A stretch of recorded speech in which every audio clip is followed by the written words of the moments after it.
Hong Kong, China is a main hub to provide online dispute resolution (ODR) services to enterprises doing business within and outside the region, with support for negotiation, mediation, and arbitration. By using the latest technologies, including domain-specific neural network machine translation, blockchain-based infrastructure for document protection, Internet of Things (IoT) technology for continuous authentication, and with stringent privacy and cybersecurity protection by design, eBRAM will provide online dispute resolution services, including e-arbitration and e-mediation, to address the increasing global needs for cost-effective and speedy resolution for commercial disputes. eBRAM provides a user-friendly online platform for deal-making and dispute prevention.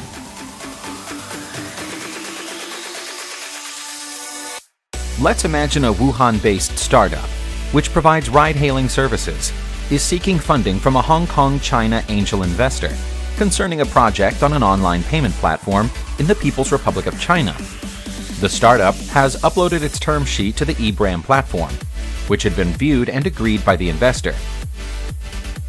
We are excited to meet you at the eBRAM platform to further discuss our cooperation.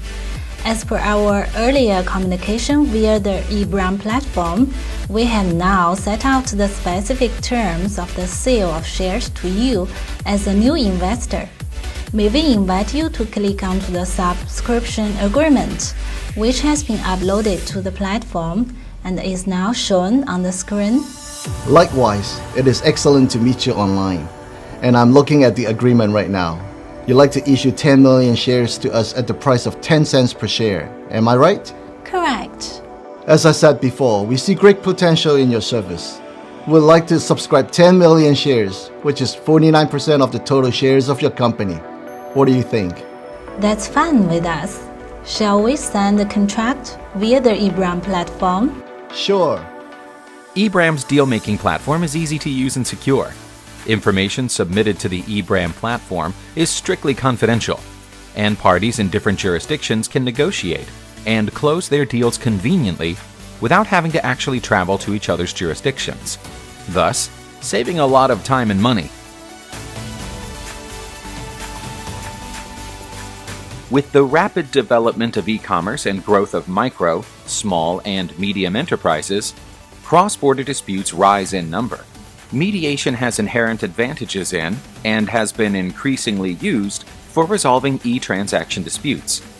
Let's imagine, through a Hong Kong-based online IP trading platform, a software developer based in the People's Republic of China licensed software applications to a Russian telecommunications service provider.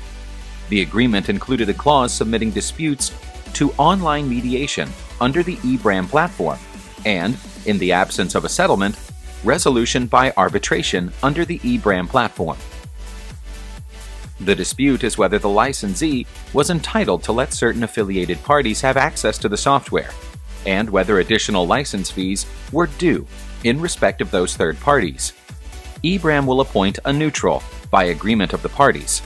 Failing agreement, eBRAM can appoint a neutral after considering the parties' preferences. With the assistance of the neutral in its facilitative role, the parties settled their disputes 1 month after the commencement of the e-mediation.